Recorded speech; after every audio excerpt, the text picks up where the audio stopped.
அன்பர்களே, இன்று அண்ணாமலையார் தீபம் திருக்கார்த்திகை திருமுருகன் பூண்டி திருமுருகநாத சுவாமி திருக்கோவிலுக்கு செல்வோம்.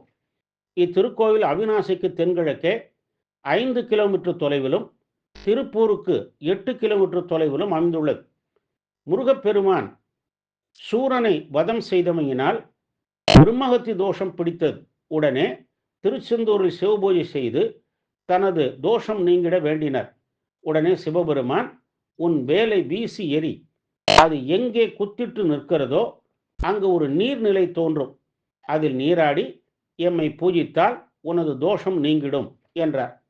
முருகன் எறிந்த வேல் குறுக்கத்தி கொடிகள் நிறைந்த இந்த தலத்தில் குத்திட்டு நின்றது. அங்கே நீர் ஊற்று தோன்றியது. அதில் நீராடி சிவலிங்கம் அமைத்து வழிபட முயன்ற போது சுயம்பு மூர்த்தமாக சிவலிங்கம் வெளிப்பட்டது. அதனை வழிபட முருகனின் தோஷம் விலகியது.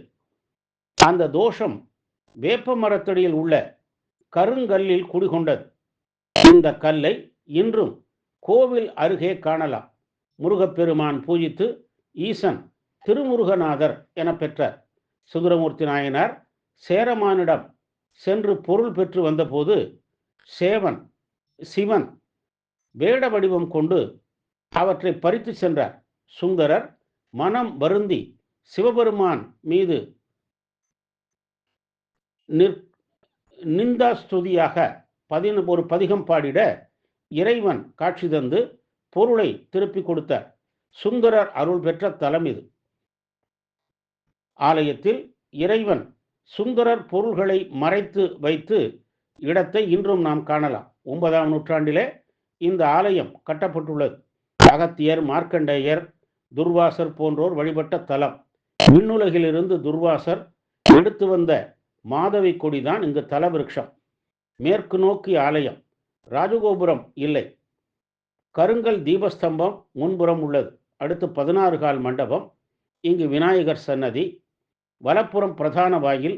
இங்குள்ள பிறை மாடத்திலே முருகன் சிவபூஜை செய்யும் காட்சி உள்ளது. வலது பக்க சுவரிலே வேடுவராக வந்த சிவபெருமான் பொருளை பறிகொடுத்த சுந்தரரையும் காணலாம். இரு பிரகாரங்கள். வெளிச்சுற்றில் நடராஜர் சபை. இங்கு ஆனந்த பிரம்ம தாண்டவம் ஆடுகிறார் நடராஜர். கருவறையில் திருமுருகநாதேஸ்வரர் மேற்கு நோக்கி சுயம்புலிங்க மூர்த்தமாக அமைந்துள்ளார். கருவறையை சுற்றி புராண சிற்பங்கள் உள்ளன. வடக்கில் மேற்கு நோக்கிய அம்பாள் ஆவுடை நாயகி சன்னதி உள்ளது. அம்மன், சுவாமி இரு சன்னதிகளிலும் 2 நந்திகள் உள்ளன. சிவ வழிபாடு செய்த சுப்பிரமணியர் இங்கே காட்சி தருகிறார்.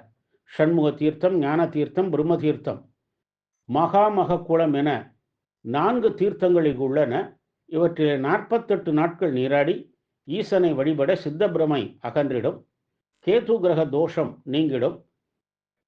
சனீஸ்வரர், துர்க்கை, 63 பஞ்சலிங்கம், நவகிரக சன்னதிகளும் இங்கு உள்ளன. மாசி மாதம் 13 நாள் பெருந்திருவிழா நடைபெறுகிறது. அதில் வேடுபரி உற்சவம் ஓர் அங்கம். மார்கழி திருவாதிரை, கந்த சஷ்டி, திருக்கார்த்திகை தீபம், அன்னாபிஷேகம், பங்குனி உத்திரம், பிரதோஷம், கார்த்திகை சஷ்டி போன்றவை இங்கு விழா நாட்கள். மனம் போல மங்களங்கள் யாவும் ஈடேறிட, தொலைந்த பொருள்கள் மீட்டு கொடுத்திட, மனக்குழப்பங்கள் போக்கிட, ஆனந்த வாழ்வு தரும் திருமுருகன் பூண்டி திருமுருகநாதேஸ்வரரை வழிபட்டு நல்லருள் பெறுவோமாக. ஓம் நம சிவாய. அண்ணாமலைக்கு அரோகரா.